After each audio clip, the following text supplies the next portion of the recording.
Keir Starmer's leadership is hanging by a thread, and the cracks are widening at an alarming rate. As he approaches his first 100 days as Prime Minister, the Labour Party is already in disarray, with mounting scandals and internal strife threatening to unravel his government. The sudden resignation of Sue Gray, Starmer's Chief of Staff and one of the most important figures in his administration, has sparked a wave of speculation about the Labour leader's ability to maintain control. This isn't just a blow.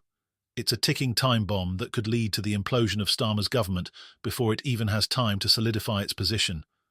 The clock is ticking and the pressure is building. Can Starmer survive the storm? The departure of Sue Gray, the woman who had once been hailed as the backbone of Starmer's team, sent shockwaves through Westminster. Gray was instrumental in guiding Labour's strategy and was seen as the stabilising force that could help Starmer navigate the rocky waters of political leadership. But now she's gone, citing that she didn't want to become a distraction. The reality, however, is far more complex.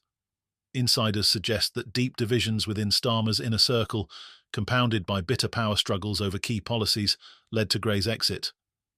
The loss of such a key player so early in Starmer's tenure has raised serious questions about his ability to lead a stable and effective government. Jacob Rees-Mogg, one of the most vocal critics of the Labour government, has seized on the chaos surrounding Starmer. He didn't mince words when he described the Labour government as rotting from the inside, implying that Starmer is rapidly losing his grip on power. Rees-Mogg's comments, although politically charged, tap into a growing sentiment that the Labour leadership is crumbling under the weight of its own internal conflicts.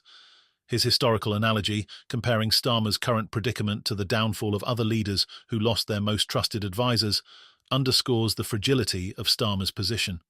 According to Rees-Mogg, when the advisor falls, the leader soon follows. Starmer, it seems, could be no exception to this rule. But Gray's departure is just one symptom of a much larger problem. The Labour government, just months into power, is already facing major crises on multiple fronts. Rachel Reeves, the Chancellor of the Exchequer, is under immense pressure as she prepares to deliver the upcoming budget. Reeves inherited a massive £16 billion deficit from the previous Conservative government, and her attempts to address it have been anything but smooth.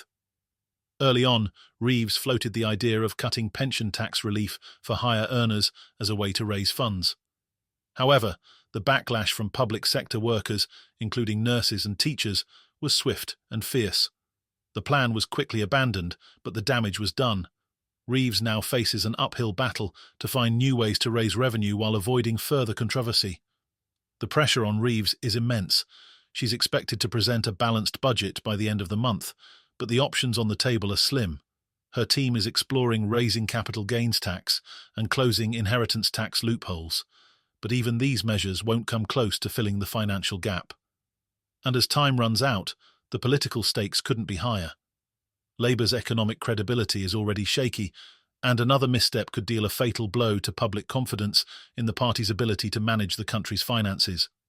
Insiders suggest that Reeves is facing resistance from within her own party, with senior Labour figures warning that further tax hikes could be political suicide. The Chancellor's job is on the line, and so is Labour's reputation as a responsible governing party. As if the economic crisis wasn't enough, Labour's environmental policies are also coming under fire. London Mayor Sadiq Khan's decision to scrap the congestion charge exemption for electric vehicles has sparked outrage from businesses and environmental groups alike. Starting in 2025, electric vehicle owners will have to pay the same congestion charges as drivers of petrol and diesel vehicles. This decision has drawn heavy criticism, especially from small businesses who argue that they've already invested heavily in greener transport. Over 40 businesses, including Ocado and the AA, have written to Khan urging him to rethink the policy, warning that it could have devastating consequences for the city's push toward cleaner air. Khan's congestion charge debacle is exposing a deeper rift within Labour over its environmental priorities. Critics accuse the party of undermining its own green credentials by making it more expensive for people to switch to electric vehicles, at a time when the government should be incentivising greener choices.